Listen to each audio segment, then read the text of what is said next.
Welcome to Bartlett Bible Group. My name is James. We're going to discuss whether wine back in Jesus' day was grape juice or did it contain alcohol. There's two general rules of thought here. On one side, yes, it did contain alcohol. The other side, it was only grape juice. Was it grape juice or was it alcoholic? Well, both can be correct. So back in the day, they would use the fermented wine or the alcoholic wine. They would dilute it with water. The alcohol would purify the water, would kill any bacteria that might have been in the water at that time. The more water that's added to the wine, it dilutes the alcohol, so it becomes, the more it's diluted, the more likely that you won't get drunk on the wine. Because the alcohol just keeps getting diluted and diluted. The less water that you put in a fermented wine, the stronger the beverage, the more likely you will get drunk. Back in the day, Jesus and his disciples and his mother attended a wedding in Galilee in a little town called Cana. They ran out of wine. Jesus' mother had even said to Jesus that they ran out of wine. He replied to her, "What does this concern me? Concerned with me that they ran out of wine." And Jesus' mom instructed the servants to do whatever Jesus tells them to do. So he says to fill these pitchers of stone pitchers with water, and then he tells them to draw out of it and take it to the master of the feast, that's the host of the feast. And he drank of it, and he realized that this wine that he tasted was good wine. This was wine that is also referred to as new wine. And he makes this comment after he drinks it, and he takes it to the bridegroom and all, and he says, "Every man at the beginning sets out the good wine, and when the guests have well drunk, then the inferior. You have kept the good wine until now." So what's the difference between good wine and inferior wine? Well, good wine is the very low alcohol measure of wine. In other words, it's got such a small amount of alcohol that you're not likely to get drunk from. Inferior wine is an older wine that had time to ferment, and you would get drunk. It's a stronger wine. It's got less water per wine ratio. It might be a 2-to-1 or a 3-to-1 or a 5-to-1 or something like that, water to wine ratio, which would not dilute the alcohol content enough to prevent from getting drunk. So he's saying that most people start off with the non-alcoholic wine or the wine with very low alcohol content, and then as the party wanes on, then they'll bring out the stronger beverage. In this case, the stronger beverage was served first, and then the good wine or the new wine was served. New wine can also refer to when grapes are harvested, the very first harvest of grapes that are harvested, they're crushed, they're put in wineskins, and if it is drunk or drank within 1 or 2 days, it hadn't had time to begin fermenting. After, I think it starts at 3 days to 7 days, the fermentation begins, and you start getting an alcohol content in the wine. There's also another scripture in here that kind of alludes to that fact. It's another teaching. It's in Mark 2:22. And it is, I take that back, not 2:22. I'm kind of got myself mixed up here. I thought I had it already scored up. It's talking about putting, okay, so it says, Mark 22, or 20:22. No man puts new wine in old wineskins, or else the new wine bursts the wineskins, and the wine is spilled, and the wineskins are ruined.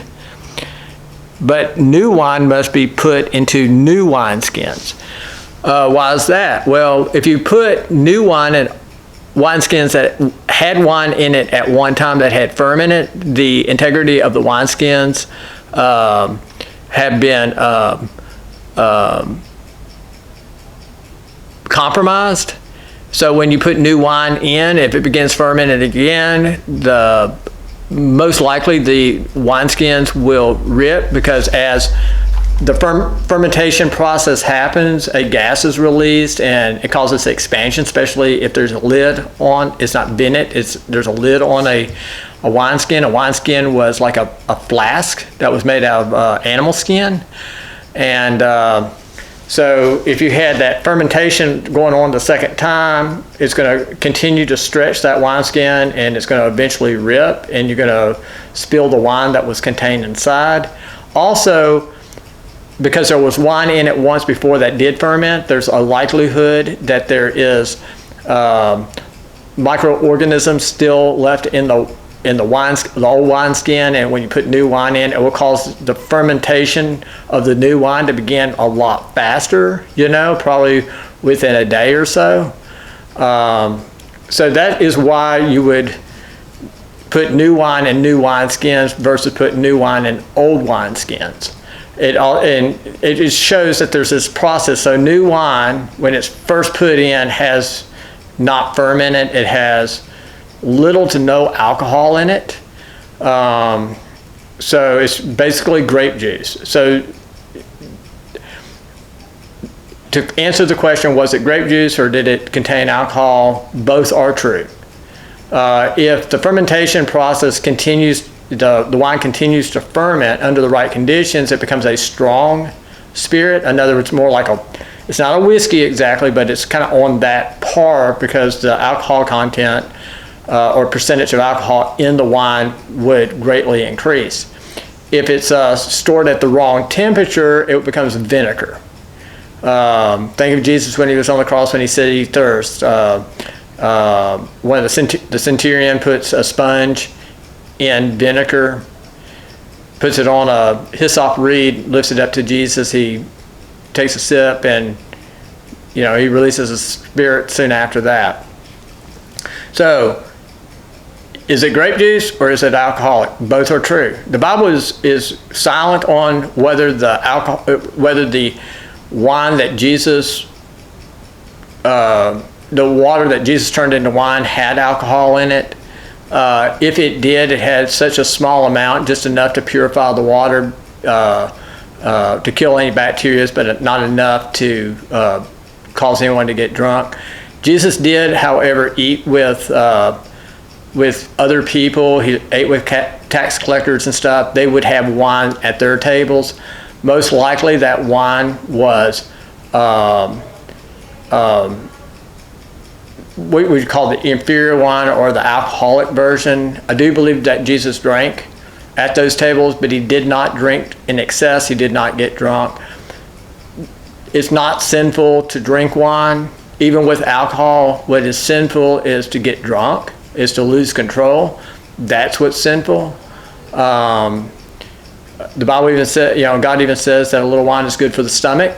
But he's not saying that it's a lot of wine is good for the stomach. He's not saying get drunk. He's not saying lose control. A little is a little. Don't get drunk. Know your limits if you're going to drink. I don't encourage drinking, but if you are going to drink, don't get drunk. So we go from there to the next note I have here is this is from Bible Hub, and it talks about at one time Jesus was accused of being a wine bibber and a glutton. A glutton is somebody that just eats and eats food, and a wine bibber is a drunk. and they observed him eating with tax collectors and sinners, and they knew that the wine that was being served at those tables were alcoholic beverages. Jesus never drank enough to get drunk. He was not like the others that he was sitting with. The term wine bibber is used in the Bible to describe a person who habitually drinks wine excessively, often to the point of drunkenness. This term is generally associated with negative connotations, highlighting the moral and spiritual dangers of overindulgence in alcohol. The Bible addresses the issue of excessive drinking and its consequences in various passages, emphasizing the importance of moderation and self-control. If you want to refer to Proverbs 23, verses 20-21, go on and do that, or Proverbs 23, 29 through 35, Isaiah 5, 11 and 12, Matthew 11, verses 18 and 19. All of those kind of address that issue that we were talking about being drinking to the point where you're drunk and losing control. It says, while wine itself is not condemned, indeed it is often depicted as a symbol of joy and blessing. The excessive consumption of wine is consistently portrayed as moral failing. The warnings against becoming a wine bibber are part of a larger biblical call to live a life of disciple. The warnings against becoming a wine bibber are part of a larger biblical call to live a life of discipline, self-control, and awareness of one's spiritual responsibilities. This concludes the lesson here. Is it grape juice or is it alcoholic? Both are true. We figured that out. If you drink, don't drink to the point to getting drunk. Don't drink in excess. Have self-control over your well-being. Stay sober. Even though the Bible is quiet as far as whether the water that Jesus turned to wine had any alcohol in it, we really just don't know. But even if it did, it was so diluted that the alcohol in it would not get a person drunk. You probably have to drink the whole 20 gallons to get drunk, to be totally honest with you, and I don't think anybody's going to do that. Thank you for joining us again at Bartlett Bible Group. This is our segment called Bible Bits. Thank you and have a good day. Bye-bye.